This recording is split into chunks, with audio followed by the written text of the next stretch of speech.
Pernahkah Bapak dan Ibu berbaring di tempat tidur selama berjam-jam, tetapi pikiran rasanya tidak mau diam? Tiba-tiba saja otak teringat percakapan canggung 10 tahun yang lalu, mulai menyusun daftar belanjaan, atau malah cemas memikirkan masa depan. Selamat datang kembali di kanal kami. Hari ini, kita akan membahas bagaimana cara membungkam suara-suara di dalam kepala tersebut. Saya berjanji, di akhir video ini, Bapak dan Ibu akan mempelajari sebuah teknik yang sangat sederhana, namun terbukti secara ilmiah untuk bisa terlelap hanya dalam waktu 60 detik. Paradoks terbesarnya adalah, semakin keras kita berusaha untuk tidur, justru akan semakin sulit mata ini terpejam. Ada yang bilang bahwa setelah memasuki usia 50 tahun, tidur nyenyak itu mustahil tanpa bantuan obat. Saya tegaskan, itu sama sekali tidak benar. Namun sebelumnya, saya ingin bertanya, biasanya berapa lama waktu yang Bapak dan Ibu butuhkan sampai benar-benar tertidur? Coba tuliskan di kolom komentar sekarang juga.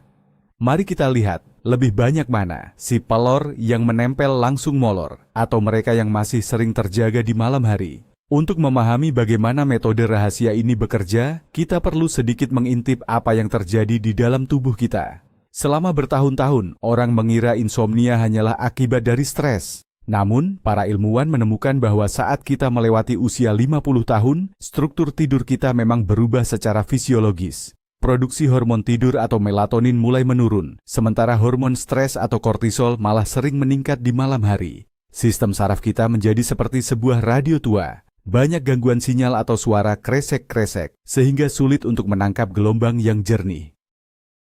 Itulah sebabnya, kita membutuhkan sebuah saklar manual. Sebuah alat yang mampu memaksa tubuh kita berpindah dari mode terjaga ke mode istirahat yang sangat dalam. Mari kita mulai dari awal. Kita akan bahas penyebab utama, mengapa kita sering sekali merasa tersiksa karena sulit tidur di malam hari. Saat kita memasuki usia 50 tahun, tubuh kita mulai bekerja dengan aturan yang sangat berbeda. Dan yang paling pertama, terkena dampaknya adalah kualitas tidur kita, yang sangat berharga. Banyak orang terjebak dalam satu mitos yang sangat populer. Katanya, semakin tua, kita jadi tidak butuh banyak tidur. Tapi itu sama sekali tidak benar. Faktanya, kebutuhan tidur kita tetap sama persis, seperti saat kita masih berusia 30 tahun. Yang berubah hanyalah kemampuan tubuh kita untuk menjaga agar tidur itu tetap nyenyak tanpa terputus. Coba bayangkan sebuah ponsel lama, baterainya sudah mulai aus. Memang terlihat terisi penuh 100%, tapi sudah habis lagi saat waktu makan siang tiba. Begitu pula lah kondisi sistem saraf kita sekarang.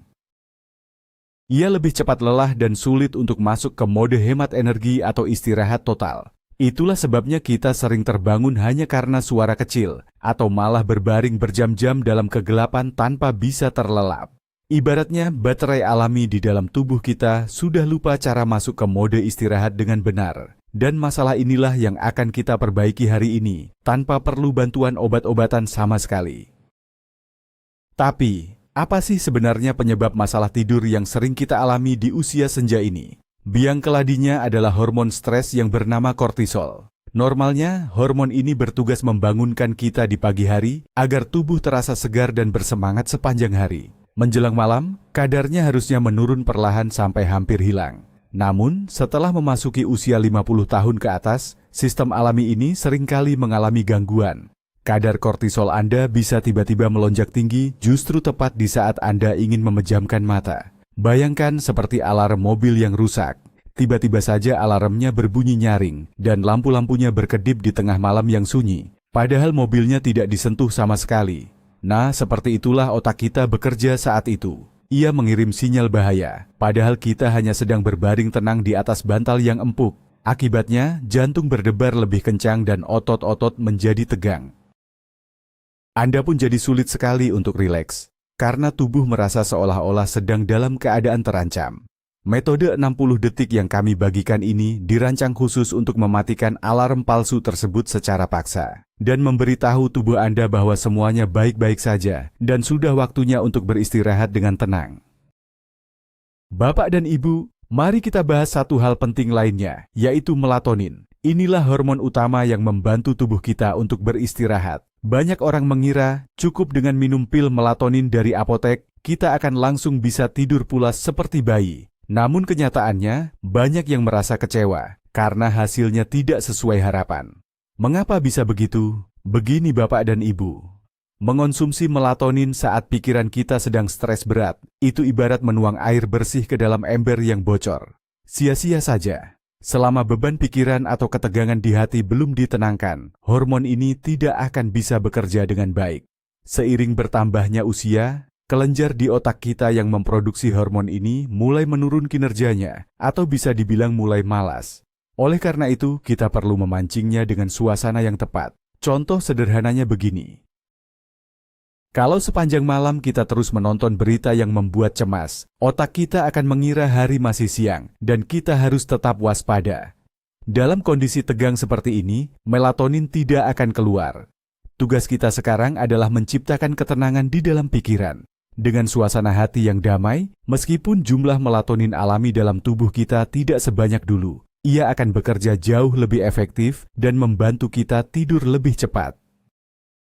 Nah, sekarang mari kita bahas tentang kondisi yang sering membuat kita sulit tenang, yaitu pikiran yang melantur. Itu loh, Bapak dan Ibu, pikiran yang terus berputar-putar di kepala seperti rekaman yang tidak mau berhenti. Mengapa ya, pikiran kita justru jadi sangat berisik saat malam hari? Di siang hari, kita mungkin sibuk mengobrol, mengurus rumah, atau mengerjakan hal lain. Otak kita sibuk mengolah hal-hal dari luar. Tapi begitu lampu dimatikan dan kita merebahkan diri, semua gangguan itu hilang. Akhirnya, energi otak pun beralih sepenuhnya ke dalam diri kita sendiri. Rasanya seperti televisi yang tiba-tiba pindah ke saluran berita yang meresahkan, tapi remote-nya hilang. Kita hanya bisa berbaring sambil menonton aliran pikiran cemas yang tidak ada habisnya. Mencoba memaksa diri untuk berhenti berpikir justru akan membuat keadaan makin parah. Berusaha keras supaya cepat tidur adalah kesalahan yang paling sering dilakukan. Metode rahasia kami tidak mengajak Bapak dan Ibu untuk melawan pikiran itu.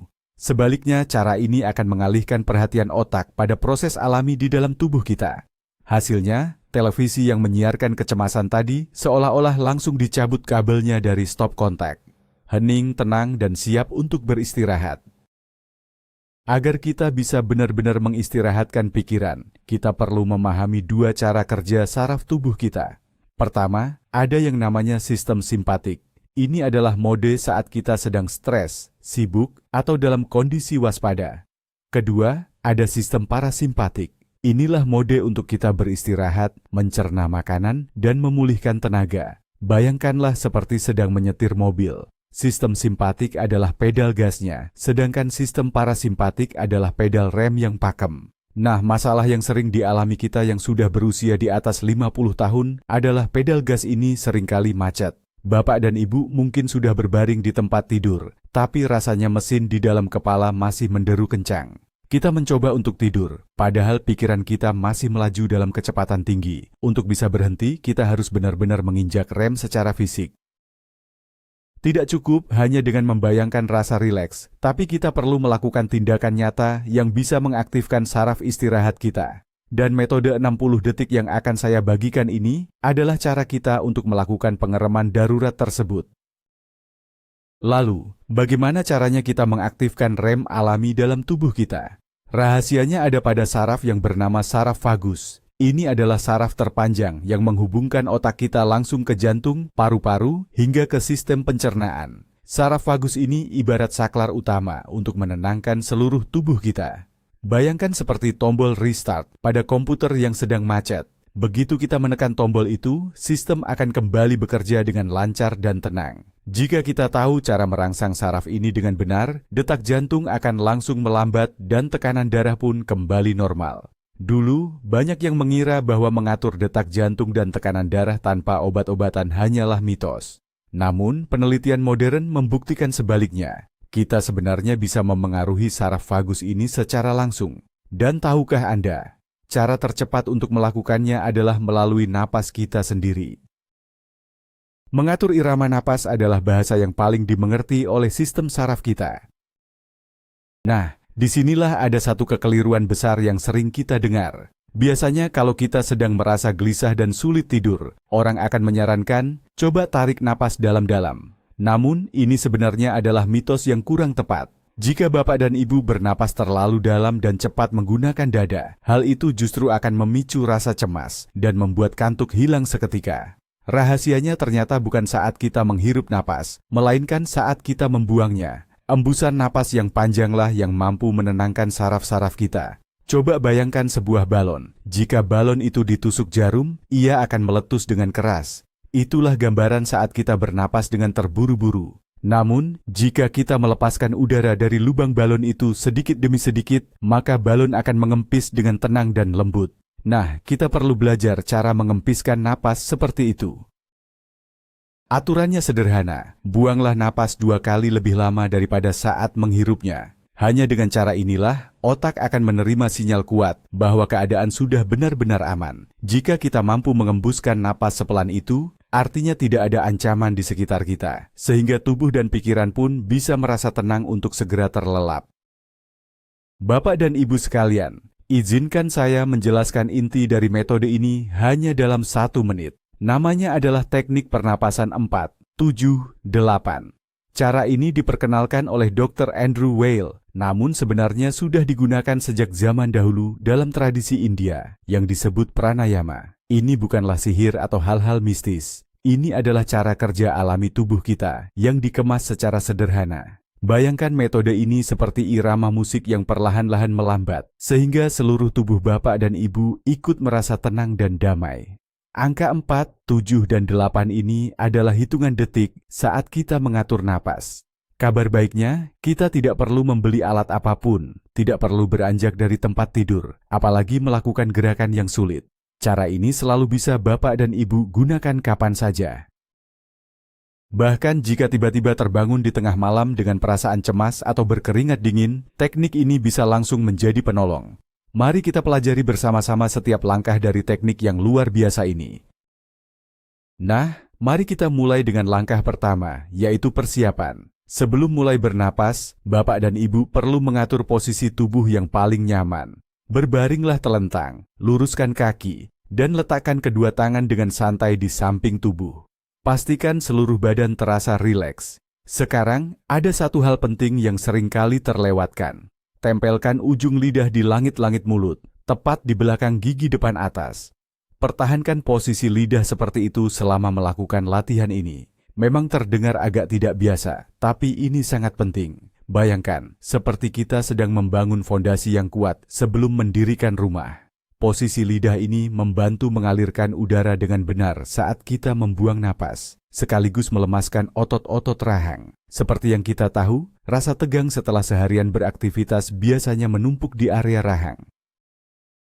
Saat kita mengatupkan gigi kuat-kuat, otak menangkap sinyal bahwa kita sedang dalam keadaan waspada atau siap berkelahi. Dengan melemaskan lidah dan rahang, Bapak dan Ibu sudah mengambil langkah pertama untuk menuju tidur yang nyenyak dan berkualitas. Sekarang, mari kita lanjut ke langkah kedua, yaitu teknik menghirup napas yang benar dalam 4 hitungan. Tutup mulut Anda, lalu tariklah napas melalui hidung secara perlahan dan tenang. Sambil menarik napas, hitunglah di dalam hati. 1, 2, 3, 4. Ada satu hal penting yang perlu kita luruskan. Banyak orang salah saat bernapas. Mereka menarik napas sampai bahu terangkat dan dada membusung. Cara ini sebenarnya kurang tepat. Seharusnya kita bernapas menggunakan perut, atau yang disebut dengan pernapasan diafragma. Coba bayangkan, Anda sedang menuangkan air ke dalam gelas kosong. Air pasti akan mengisi bagian dasar gelas terlebih dahulu, baru perlahan naik ke atas. Begitu juga dengan udara. Biarkan udara mengisi perut Anda hingga terasa mengembang, baru setelah itu tulang rusuk bagian bawah akan sedikit terangkat. Menghirup napas melalui hidung berfungsi untuk menghangatkan dan menyaring udara yang masuk. Selain itu, fokus berhitung sampai 4 akan membantu menenangkan pikiran Bapak dan Ibu, sehingga rasa cemas akan hari esok perlahan-lahan hilang. Langkah ketiga adalah menahan napas. Nah, bagian inilah yang paling istimewa dari metode ini. Setelah Bapak dan Ibu menghirup napas dalam 4 hitungan, tahanlah napas selama 7 detik. Mari kita hitung perlahan. 1, 2, 3, 4, 5, 6, 7. Mengapa ini sangat penting? Mungkin banyak yang merasa khawatir bahwa menahan napas akan membuat sesak atau panik. Namun, jika dilakukan dengan benar, yang terjadi justru sebaliknya. Di saat jeda inilah, oksigen memiliki waktu untuk meresap lebih baik ke dalam darah dan menjangkau setiap sel di tubuh kita. Jeda ini bekerja layaknya tombol pause pada film yang sedang ramai. Begitu tombol ditekan, semua keriuhan seketika berhenti. Dalam 7 detik ini, jantung kita akan melambat dengan sendirinya untuk menghemat oksigen. Detak jantung yang tenang inilah yang sebenarnya kita butuhkan agar tubuh mulai merasa kantuk dan siap untuk tidur. Jangan merasa tegang saat menahan napas. Biarkan semuanya terasa ringan dan alami, seperti saat kita tertegun sejenak karena menanti kejutan yang menyenangkan. Dan yang terakhir, langkah keempat sekaligus yang paling penting. Sekarang, buang napas perlahan dalam 8 hitungan. Masih ingat posisi lidah tadi? Tetap tempelkan ujung lidah Anda di belakang gigi seri atas. Buka sedikit bibir Anda, lalu embuskan napas melalui mulut hingga mengeluarkan suara.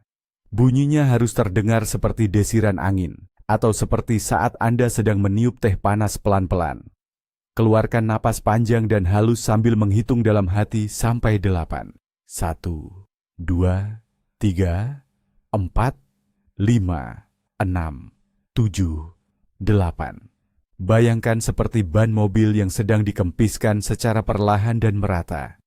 Bersamaan dengan udara yang keluar, bayangkan Anda sedang membuang seluruh beban pikiran dan hormon stres yang menumpuk sepanjang hari.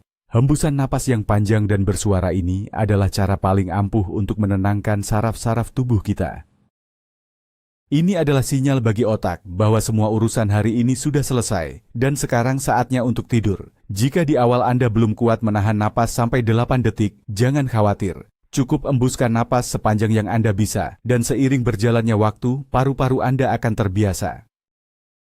Bapak dan Ibu, sekarang mari kita satukan semua langkah tadi. 1 putaran napas terdiri dari tarik napas dalam 4 hitungan, tahan selama 7 hitungan, lalu buang napas perlahan dalam 8 hitungan. Agar cara ini bekerja seperti obat tidur alami dalam waktu 1 menit, Bapak dan Ibu cukup mengulanginya sebanyak 4 kali berturut-turut. Bayangkan Bapak dan Ibu sedang memasukkan kode rahasia untuk membuka pintu tidur yang lelap. Putaran pertama akan melemaskan otot-otot yang tegang. Putaran kedua membantu menenangkan detak jantung. Putaran ketiga mulai menjauhkan pikiran yang mengganggu. Dan pada putaran keempat, biasanya tubuh akan terasa sangat tenang dan mulai terlelap. Kuncinya 1, jangan terlalu tegang menghitung jumlah putarannya. Cukup fokus pada hitungan napas di dalam hati. Saat pikiran Bapak dan Ibu sibuk dengan angka 4, 7, dan 8, rasa cemas pun akan hilang dengan sendirinya karena otak tidak lagi punya ruang untuk merasa khawatir. Bapak dan Ibu sekalian, ada satu hal penting yang perlu saya ingatkan agar kita tidak salah paham. Banyak orang mengira teknik ini seperti keajaiban yang langsung manjur hanya dalam sekali coba. Padahal, pernapasan kita itu sama seperti otot tubuh lainnya, yaitu butuh dilatih. Bayangkan, jika selama puluhan tahun kita sudah terbiasa sulit tidur, tentu otak kita butuh waktu beberapa hari untuk belajar cara bersantai kembali. Anggap saja seperti kita baru mulai berolahraga di usia senja. Kita tidak mungkin berharap badan langsung bugar hanya dengan sekali jalan santai, bukan? Begitu juga dengan metode ini. Teruslah latih teknik 4-7-8 ini setiap malam, meskipun saat itu Bapak atau Ibu merasa tidak terlalu sulit tidur. Biasakan tubuh kita untuk mengenali tombol istirahat ini. Percayalah, dalam waktu seminggu saja, Anda akan terkejut karena sudah tertidur pulas bahkan sebelum sempat menyelesaikan putaran yang keempat. Tapi bagaimana kalau teknik pernapasan tadi belum manjur karena tubuh terasa kaku sekali? Maklum, di usia kita yang sudah kepala 5 ini, seringkali otot kita menyimpan ketegangan tanpa disadari.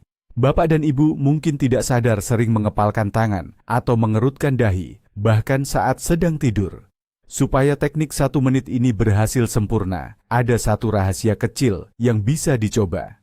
Sebelum mulai mengatur napas, coba kencangkan seluruh otot tubuh sekuat tenaga. Tekuk jari kaki, kencangkan perut, kepalkan tangan, dan pejamkan mata rapat-rapat. Tahan ketegangan ini selama 3 detik. Lalu lepaskan seketika sambil membuang napas dengan lega. Rasanya seperti melepaskan pegas yang sedang melilit kencang. Perubahan drastis dari tegang ke rileks ini akan memberi sinyal pada otak kita untuk benar-benar beristirahat. Nah, dalam kondisi tubuh yang sudah santai begini, teknik pernapasan 478 tadi akan bekerja jauh lebih cepat dan berkali-kali lipat lebih ampuh. Bapak dan Ibu, kalau kita bicara soal cara agar cepat terlelap, suasana kamar tidur adalah kuncinya. Di usia kita yang sudah melewati 50 tahun, kamar harus diubah menjadi tempat yang sangat nyaman, benar-benar gelap dan sejuk. Masih banyak yang mengira tidur dengan sedikit cahaya dari lampu jalan itu tidak apa-apa, padahal itu keliru. Meski mata kita sudah terpejam, kulit dan kelopak mata kita tetap peka terhadap cahaya. Ini bisa menghambat produksi hormon melatonin yang sangat kita butuhkan untuk tidur. Jadi, cobalah gunakan gorden yang tebal atau pakai masker penutup mata. Selain gelap, suhu udara juga penting. Idealnya suhu kamar berada di sekitar 18 derajat Celcius. Mengapa? Karena agar tubuh bisa masuk ke fase tidur, suhu inti tubuh kita harus sedikit menurun. Kalau ruangan terasa gerah, otak kita akan sulit diajak beristirahat. Oleh karena itu, pastikan kamar memiliki sirkulasi udara yang baik sebelum tidur. Udara yang segar dan sejuk, dipadukan dengan pengaturan napas yang tenang, adalah rahasia terbaik untuk mendapatkan tidur yang berkualitas malam ini. Mari kita bicara jujur tentang satu lagi kebiasaan buruk kita, yaitu bermain gawai atau tablet sebelum tidur. Bapak dan Ibu perlu tahu, cahaya biru yang terpancar dari layar itu adalah musuh utama bagi sistem saraf kita.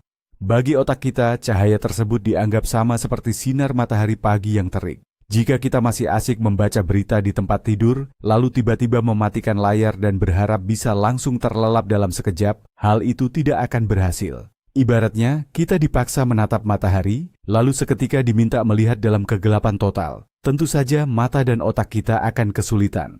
Jadi, mari kita buat satu aturan tegas. 1 jam sebelum Bapak dan Ibu mempraktikkan metode pernapasan 478, matikanlah semua alat elektronik.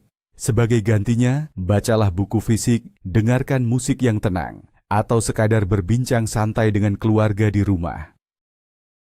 Berikan kesempatan bagi tubuh kita untuk mengerti bahwa matahari sudah lama terbenam, dan sekarang adalah waktunya bagi kita untuk benar-benar beristirahat.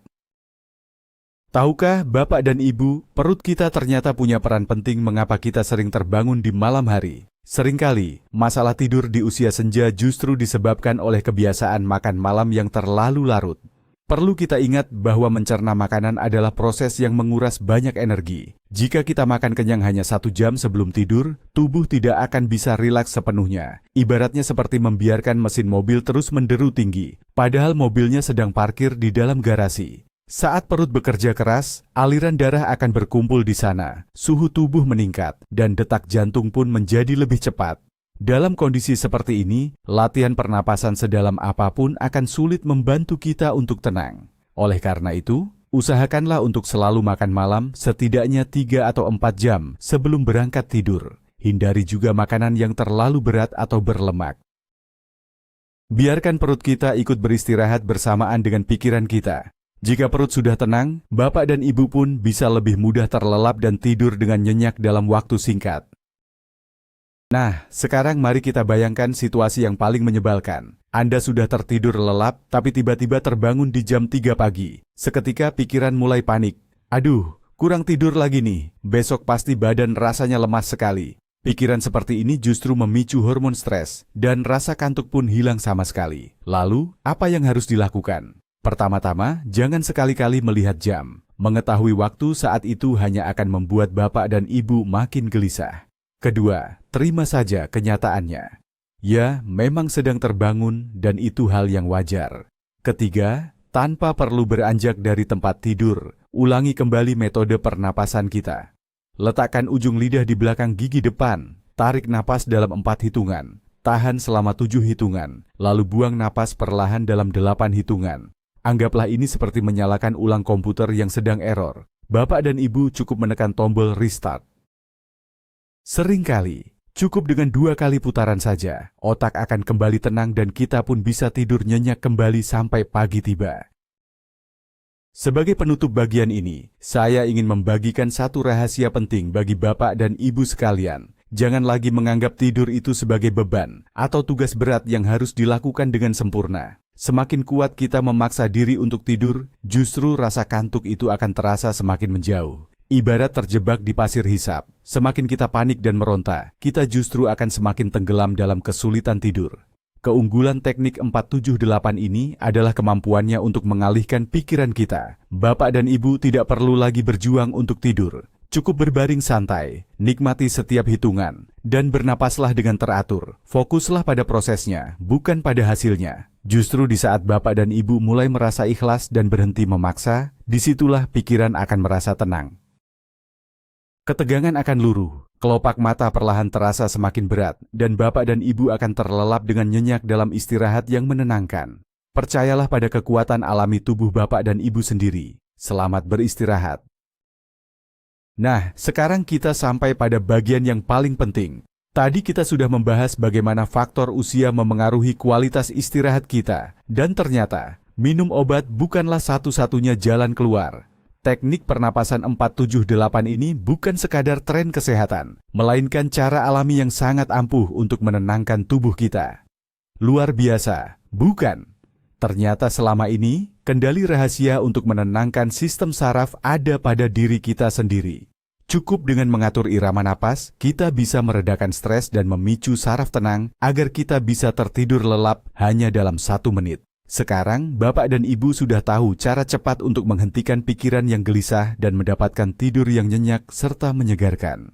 Terima kasih banyak sudah menonton video ini sampai selesai. Jika cara ini bermanfaat, jangan lupa tekan tombol berlangganan dan sukai video ini agar tidak ketinggalan tips kesehatan lainnya. Sekarang, saya ingin tahu, coba tuliskan di kolom komentar, pikiran apa yang biasanya membuat Bapak dan Ibu sulit tidur di malam hari? Dan apakah sebelumnya sudah pernah mencoba teknik pernapasan seperti ini? Saya sangat ingin membaca pengalaman Bapak dan Ibu sekalian.